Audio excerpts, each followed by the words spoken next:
Hey y'all, it's your girl Nadi, aka Queen Goddess Hope, and today I want to talk to you about overcoming fear and anxiety. So that was something that I had to overcome on my own, and I'm not even gonna lie, it was probably the most hardest thing that I decided to tackle, and it was a lot. I ended up purchasing a series that Auset put out, and I was just an emotional wreck. It was like 7 days, and I don't know how she did it, but she did it one every single day, and it was just way too involved. I think I was stuck on day 3 for like a month, but it was probably something that was so beneficial, and just being in line with what I was already doing with the spiritual baths and meditation. Her course was exactly in line with what I needed for that time, because it also encouraged meditation and spiritual baths and cord cutting ceremonies and things of that nature.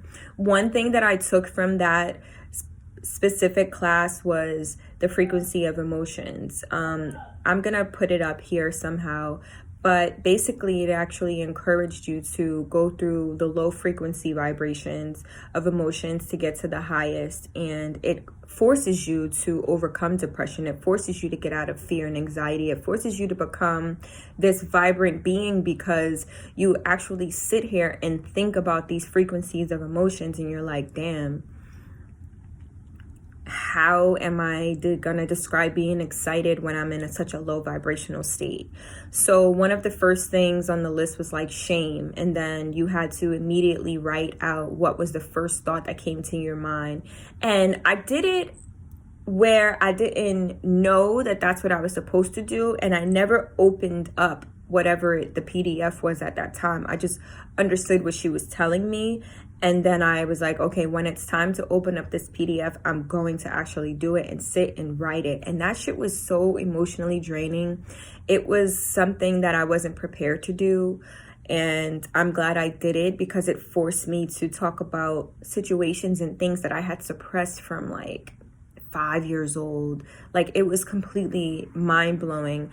And I'm 34 at the moment, and to just think about all of these years, 20 plus years that I've suppressed all of this stuff, and no one's ever pushed it out of me or forced me to discuss it. And I was really excited, because I was like, damn, that's liberating. You know what I mean? I can actually freely talk about these things. To my journal, I wasn't in the space at that time where I could freely discuss these things in the open, and that really, really helped me a lot. I've always been one to journal, as I mentioned, and I've been writing since I was 6 years old, but journaling was something that allowed me to connect with my inner self and my true and higher self, because I really didn't realize, like I said, I was stuck in this 6-year-old brain, if you will. So even though I was aging, I was mentally handicapped, and just overcoming those emotions helped me a lot. And in turn, I ended up writing a letter to the most traumatic age, which was 5 and 6. I feel like my letter was to my 5-year-old self. And at the age of 5, I had witnessed one of my mom's friends getting shot. And he was like a father figure in my life at that time. My parents had separated, and we all know how that shit goes. And he kind of took me in as his daughter. And once he ended up falling victim to this gunshot wound, they split up, and I hadn't seen him for like 20 something years. Yeah, like 20 something years. And actually, I'm lying. Probably like 26, 27. I don't know, whatever. It was a long fucking time.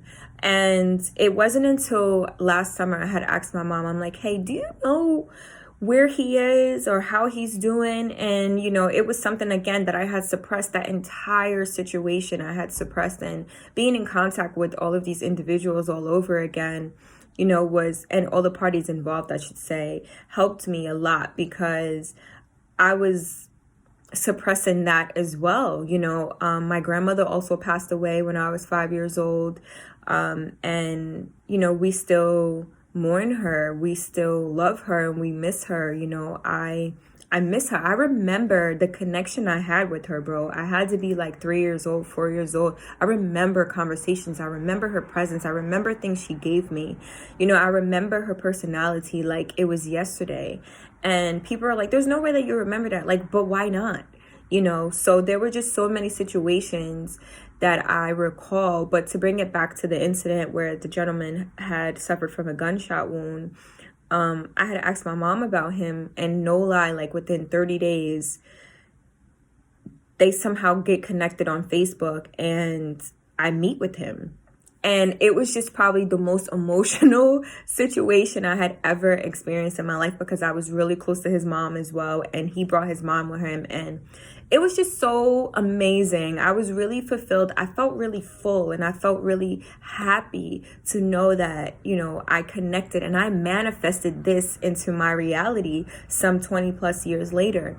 So, you know, just to kind of tap into that energy of knowing that I suffered from trauma at age 5 and I was able to manifest my reality some 15 to 18 years later. You know, understanding that we are truly powerful. Our thoughts are truly powerful. You speak what you want into the universe and that shit will appear. So it's really important to not operate in a low vibrational state, because those frequency of emotions will determine your surroundings. So when you're constantly vibing high and you're constantly being positive and you really are in a space of love and unconditional love, and you're operating from a place of love at all times, your surroundings will also reflect that.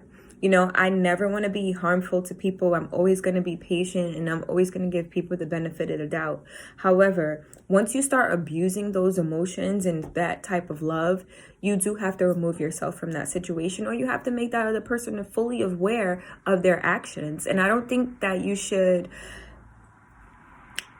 be stuck in those negative vibes or be afraid to profess those words to that individual, because you need to release that. It's important to release that energy. And whether if it's not to that individual, but if maybe you just want to write it down instead, by all means do that. But just give it to God, or give it to source, or give it to the universe, whomever you may fit in that, you know, mold of your higher power. Just give it up so that you're no longer harping on that energy. It's important to just give up that, because a lot of times we get stuck in shame and guilt and all these, I can't even go through all of those negative vibes. I can't even think about these negative vibes, because I really try to operate higher. And as an empath, it's like I take on other people's emotions fairly easy, and people are always confiding in me and talking to me. And now I'm just a person who sits and listens 9 times out of 10, and I'm just like, yeah, you know, I understand. And, you know, and sometimes it's not my place to sit and give feedback anymore. I used to always provide my opinion or a suggestion, and sometimes I just listen now because they felt led to share, you know. But what I do want to encourage is, if you feel like you're completely depressed, or you just can't get over a lot of these emotions that you're going through, and if it's completely hard, please seek out therapy. I know in the Black community, we often feel like it's taboo, and our parents always told us like, oh, you don't need no fucking help, or, you know, why do you need to talk to somebody? You can come talk to me. And oftentimes that's not a valid reason. You know, some of us really, really need a third party. Some of us really, really need another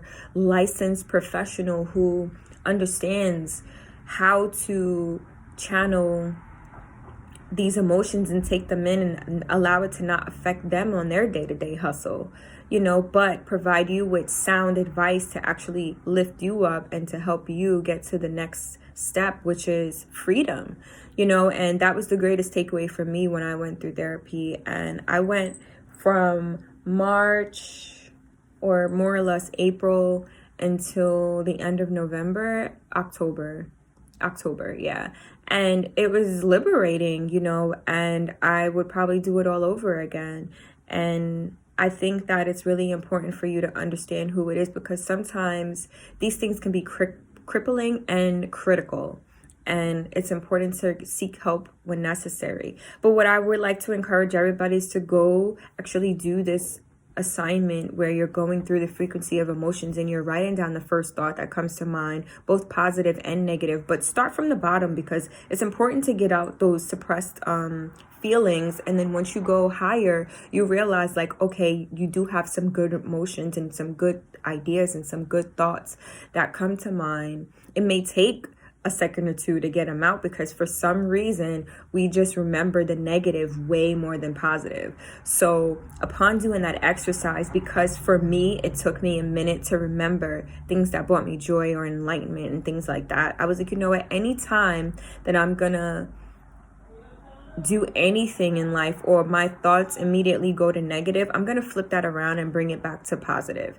I was telling my cousin the other day, anytime that I decided to start speaking about my relationship and it ended up being something that I just don't even resonate with, I just completely changed